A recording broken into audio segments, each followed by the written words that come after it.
Was this a fair investigation? Let me show you and you can decide. The investigation reports into the ongoing harassment was bias, willfully excluding evidence that proves harassment and misframing the report to portray me negatively. Here's just an example from this so-called independent investigator intentionally frames this report to cover up the truth. I will show you and you can judge for yourself. CanadaPost impacted this so-called investigation and the outcomes of the reports. Let me show what was written, and then I'll show you what was left out intentionally. Here's what was put in that investigation report from one piece of evidence submitted.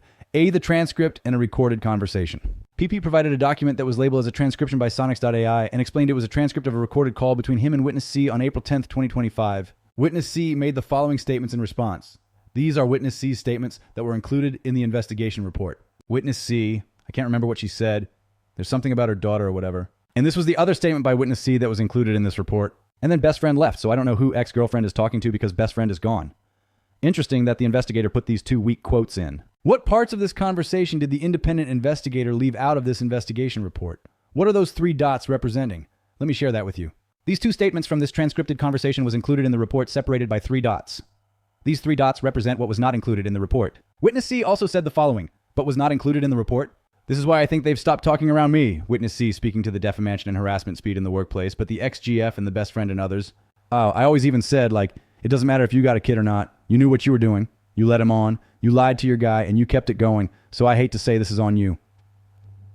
Witness C talks about a conversation with ex-GF using of her kid to paint me as a villain, change facts, and deny her accountability. Witness C also says this. I don't think you did wrong. And in your shoes, I would have done the same, and I told HR as well. And I would have done the same thing to him, because the guy has the right to know that his woman is screwing around with people. Yeah.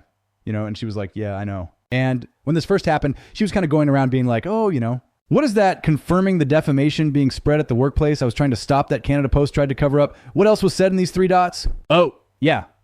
Witness C also says this. This is defamation of character, and this is slandering him. Directly. Talking about the harassment happening in the workplace against me. And said this.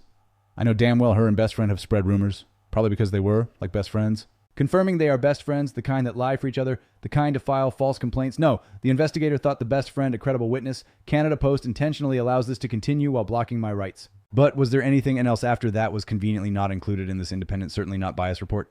Yes. Witness C also says statements like, she's the one that started everything. Dude, she came on to you. She flirted with you. She gave us big song and dance about, oh, we're not together anymore, blah, blah, blah, or how you wouldn't have done shit with her, dude. In my eyes, this is on her. And you didn't do anything. There are many examples of this interesting pattern of the so-called independent investigator who was appointed by CanadaPost, who received direction from CanadaPost and claims an independent investigation. Look at the investigation reports into my workplace harassment. It's all the same. Witnesses to the workplace harassment ignored. Witnesses to the defamation of my character and spread of malicious rumors ignored. Evidence discarded. Date-stamped photos of unwanted surveillance dismissed.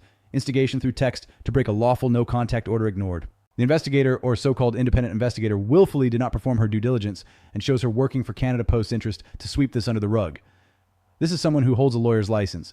Is there not an ethics class? I'm curious, what do you think? When an investigator will not speak to witnesses?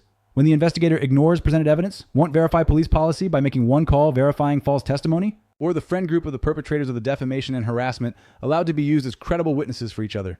Does this sound like a fair or independent investigation? Was this a fair investigation? You decide. Please comment and share.